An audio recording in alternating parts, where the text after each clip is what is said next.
Hello my friends, welcome to the channel. Breaking news here. The Labor government has announced that yes, they are going to actually follow through with their plans for subsidising electric car ownership here in Australia. But is it enough?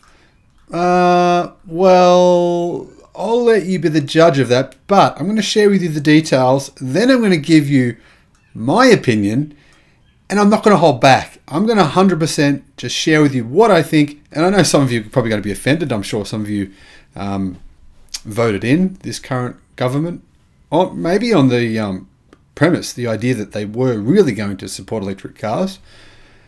Yeah, let's just have a look at what exactly they are going to do. Well, the Australian government intends to introduce new incentives for electric vehicles, including plug-in hybrids, fulfilling a promise that they made before the election. Minister for Climate Change and Energy Chris Bowen confirmed in a speech to the National Press Club this week the government will introduce legislation when Parliament resumes in late July that aims to make EVs more affordable.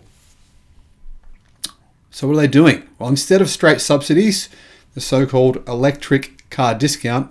Now, when I say the so-called, because that's what other journalists are saying, the so-called incentive. So that's their perception. So-called. You can see that they're being a little bit sarcastic in the way they're presenting this information. The so-called electric car discount takes the form of tariffs and fringe benefit tax exemptions, which the government intends to apply retroactively from the 1st of July. The government, however, the Australian government we're talking about here, sorry to everyone else watching this video, we're just talking about Australia right now, hasn't announced any plans to introduce a federal emissions standard despite calls from the industry to do just that. To me, I think that is more important than anything else they could have done. However, that's left the Federal Chamber of Automotive Industries to establish a voluntary scheme, though it has no recourse to penalise automakers. So a voluntary scheme is just talk. It's pointless. I don't know why they're even bothering. It won't happen. It won't change anything. It needs to come from the government. As promised before the election, EVs that sit below the luxury car tax LCT threshold, now 84,916 Australian dollars for the 2022-23 financial year for fuel efficient vehicles, will be exempt from the 5% import tariff if affected. Additionally, these same vehicles will be exempt from the 47% fringe benefits tax if they're provided through employment arrangements. So obviously, for that to help you have to be actually in a system where you can utilize that. And obviously that's not going to affect most Australians. So I think that's kind of political grandstanding where you say you're going to do something and you say, hey, look, we're doing this. And actually, it turns out that thing is not that relevant for the majority of people. We promised to cut the tariffs and abolish fringe benefits tax on affordable EVs from the 1st of July this year, and that's exactly what we will do, said Mr. Bowen. Of course, the Parliament doesn't sit until late July, and so we will ask the Tax Office to make the tax cut retrospective in accordance with usual procedure. These incentives are in addition to raising the luxury car tax, LCT, threshold for fuel-efficient vehicles, which has already come into effect. From the 1st of July, the threshold to fuel-efficient vehicles will be increased by 6.6% to $85,000, while all other vehicles, it's up only 4% to $71,850. Per the Australian Tax Office definition, a fuel-efficient vehicle is one with fuel consumption that doesn't exceed 7 litres per 100 kilometres on the combined cycle. Now, realistically, we all know this combined cycle stuff is complete hogwash. In fact, in the reviews that I've read over the last 12 months, and I've probably read maybe 200 of them, there's been only maybe 2% of all cars that have actually in tests met their claimed fuel efficiency figures. So if you make outrageous fuel efficiency claims, you might be able to actually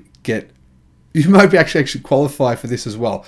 Personally, I think it's, to be honest, absolutely ridiculous that you can qualify for this so-called kind of EV emission scheme if your petrol-powered, gas-powered, diesel-powered vehicle emits less than 7 litres per 100 kilometres on the combined cycle. Because as we know, there's many cars that say they do that and won't do that. And in the first place, I mean, this is meant to be an EV scheme, not an internal combustion engine scheme.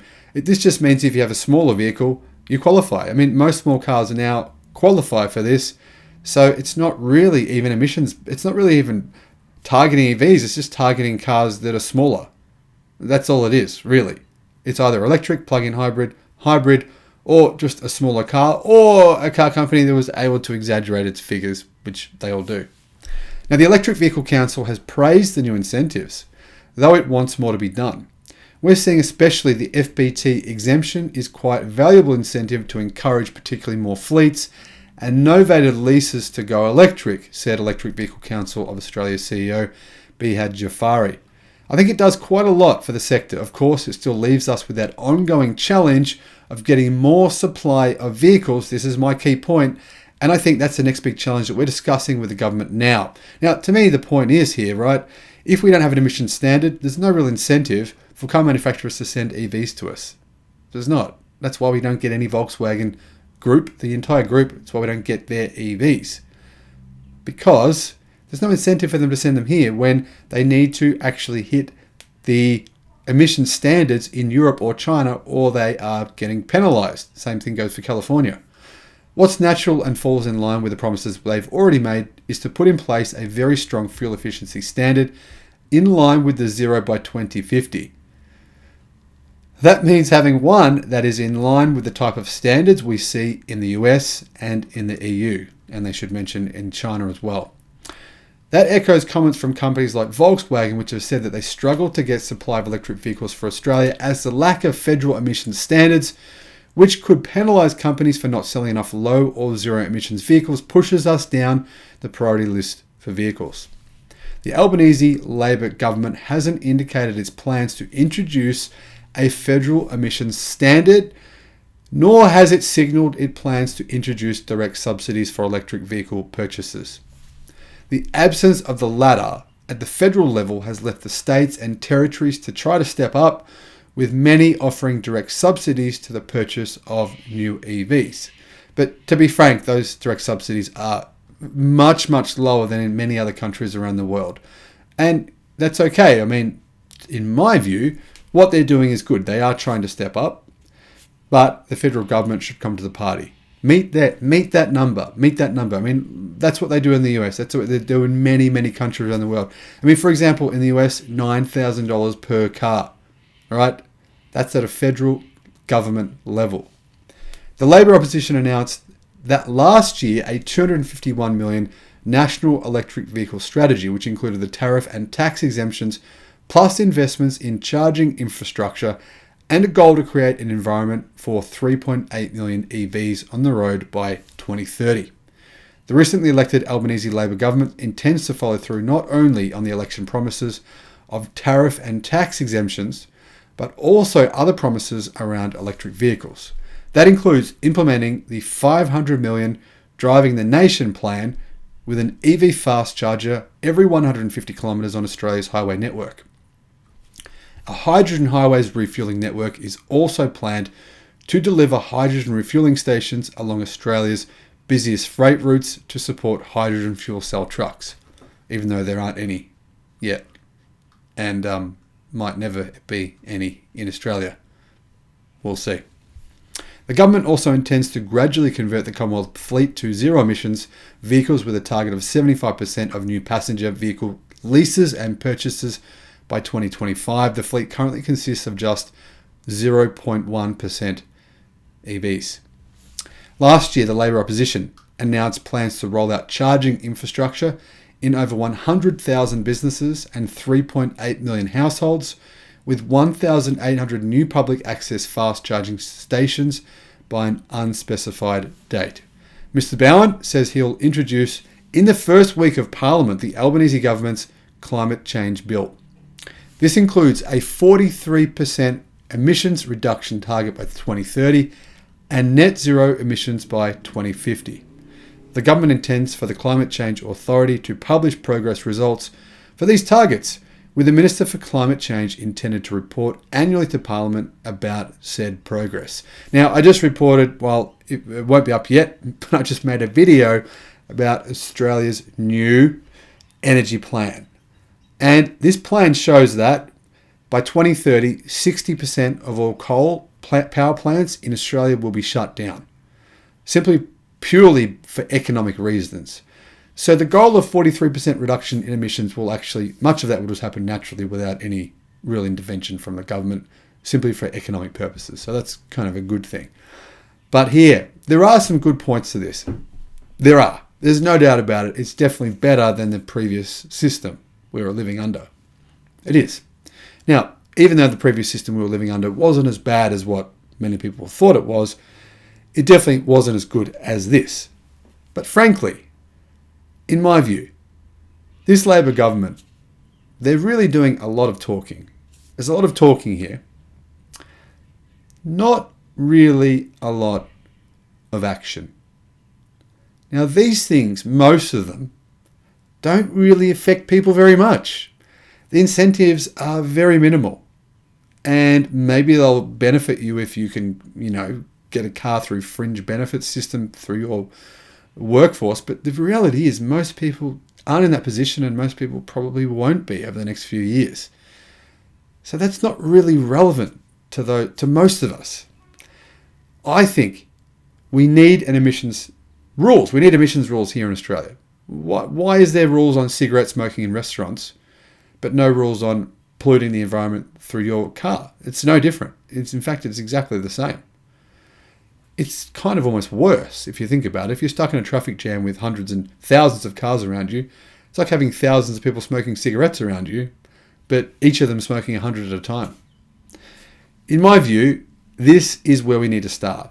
We need to set rules for how much cars can pollute, and if they pollute, they need to pay for the privilege. I mean, put it that way, it sounds wrong, doesn't it? And it is wrong. That is where the government needs to start. Secondly, they need to directly incentivize EV purchases. At least some incentive to some degree. This isn't really an incentive. I mean, getting a small percentage of your luxury tax burden removed, it's not really, it's a pretty small minimal difference, to be honest.